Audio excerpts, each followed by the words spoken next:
ಟಿಕ್ಕಿ ಮಾಡಿದ್ದೀವಿ. First taste ನೋಡೋಣ.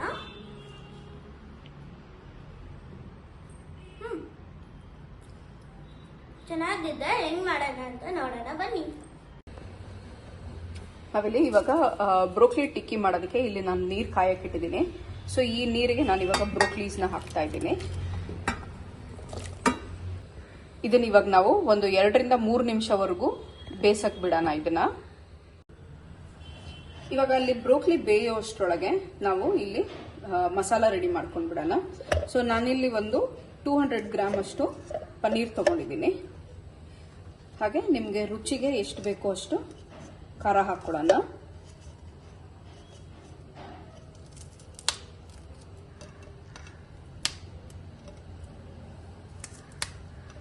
ಹಾಗೆ ಒಂದು ಸ್ವಲ್ಪ ಬೆಳ್ಳುಳ್ಳಿ ಮತ್ತೆ ಶುಂಠಿ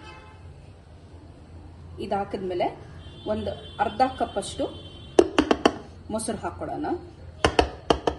ನಿಮ್ಮ ಹತ್ರ ಹಂಗ್ ಕರ್ಡ್ ಇದ್ರೆ ಇದು ಒಂದು 1/4 ಕಪ್ ಹಾಕೊಂಡ್ರು ಸಾಕು ನಿಮಗೆ. ನಾವು ನಾರ್ಮಲ್ ಮೊಸರು ಹಾಕ್ತಾ ಇರೋದ್ರಿಂದ ನಾನು ಒಂದು 3/4 ಕಪ್ ತಗೊಂಡಿದ್ದೀನಿ ನಾನಿಲ್ಲಿ. ಸೊ ಇದಿಷ್ಟನ್ನು ಇವಾಗ ಗ್ರೈಂಡ್ ಮಾಡ್ಕೊಂಡು ಬಿಡೋಣ. ಬ್ರೋಕ್ಲಿ ಇವಾಗ ಇಲ್ಲಿ ಬೆಂದಿದೆ. ಸೊ ಇದನ್ನ ಪ್ಲೇಟಿಗೆ ಟ್ರಾನ್ಸ್ಫರ್ ಮಾಡ್ಕೊಳ್ಳಿ. ನಾವಿವಾಗ ಇದಕ್ಕೆ ಗ್ರೈಂಡ್ ಮಾಡ್ಕೊಂಡಿರೋ ಪೇಸ್ಟ್ನ ಟ್ರಾನ್ಸ್ಫರ್ ಮಾಡ್ಕೊಳ್ಳೋಣ. ಫುಲ್ ಕ್ರೀಮಿ ಆ್ಯಂಡ್ ನೈಸ್ ಆಗಿ ಬಂದಿದೆ ಇದು. ಸೊ ಇದೇ ಬ್ಲೆಂಡರ್ಗೆ ಇವಾಗ ನಾನು ಒಂದು 1/4 ಕಪ್ ಅಷ್ಟು ಕ್ಯಾಶ್ಯೂಸ್ನ ಒಂದು 20 ಮಿನಿಟ್ಸ್ ಇಂದ ನೆನೆಸಿದ್ದೀನಿ. ಸೊ ಇದನ್ನು ಇದ್ರೊಳಗಡೆ ಹಾಕಿ ಬ್ಲೆಂಡ್ ಮಾಡ್ಕೊಳ್ಳೋಣ.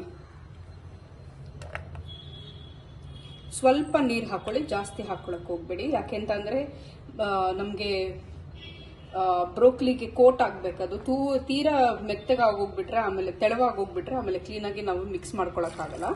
ಸೊ ಹಾಗಾಗಿ ಸ್ವಲ್ಪ ಮಾತ್ರ ಹಾಕೊಂಡಿದ್ದೀನಿ ನಾನು. ಈಗ ನಮಗೆ ಬಾದಾಮಿ ಕೂಡ ಮಿಕ್ಸ್ ಮಾಡ್ಕೊಳ್ತಿದ್ದೀವಿ ಇದಕ್ಕೆ.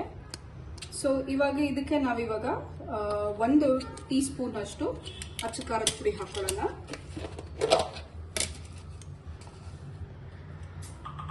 ಖಾರ ಆಗ್ಲೇ ಹಾಕಿರೋದ್ರಿಂದ ನೋಡಿಕೊಂಡು ಖಾರ ಎಷ್ಟು ಬೇಕೋ ಅಷ್ಟು ಹಾಕೊಳ್ಳಿ.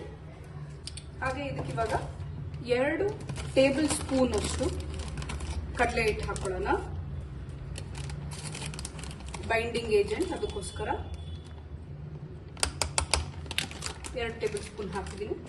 ಹಾಗೆ ಇದಕ್ಕೆ ಸ್ವಲ್ಪ ಪೆಪ್ಪರ್ ಪೌಡರ್ನ ಹಾಕೊಳ್ಳೋಣ. ಒಂದು ಅರ್ಧ ಸ್ಪೂನ್ ಅಷ್ಟು ಪೆಪ್ಪರ್ ಪೌಡರ್ ಹಾಕೊಳ್ಳೋಣ. ಹಾಗೆ ಇದಕ್ಕೆ ಸ್ವಲ್ಪ ಉಪ್ಪು ಹಾಕೋಣ. ಸೊ 1 ಟೀ ಸ್ಪೂನ್ ಅಷ್ಟು ಉಪ್ಪು ತಗೊಂಡಿದ್ದೀನಿ ನಾನಿಲ್ಲಿ. ನಾನು ಬ್ರೋಕ್ಲಿ ಕೂಡ ಉಪ್ಪು ಹಾಕಿಲ್ಲ. ಸೊ ಹಾಗಾಗಿ ಇದಕ್ಕೆ ಉಪ್ಪು ಒಂದೇ ಸರಿ ಇದಕ್ಕೆ ಹಾಕ್ತಾ ಇದ್ದೀನಿ. ಸೊ ಇದನ್ನ ಇವಾಗ ಕ್ಲೀನ್ ಆಗಿ ಮಿಕ್ಸ್ ಮಾಡ್ಕೊಳ್ಳೋಣ. ಈಗ ಇಲ್ಲಿ ನಮ್ಮ ಮಸಾಲ ರೆಡಿ ಆಗಿದೆ. ಸೊ ಇದಕ್ಕೆ ಒಂದೊಂದೇ ಬ್ರೋಕ್ಲಿನ ಹಾಕಿ ಕೋಟ್ ಮಾಡ್ಕೊಳ್ಳೋಣ. ಸೊ ಕೋಟ್ ಮಾಡಿಬಿಟ್ಟು ಏರ್ ಫ್ರೈಯರ್ನಲ್ಲಿ ಪ್ಲೇಸ್ ಮಾಡಿ.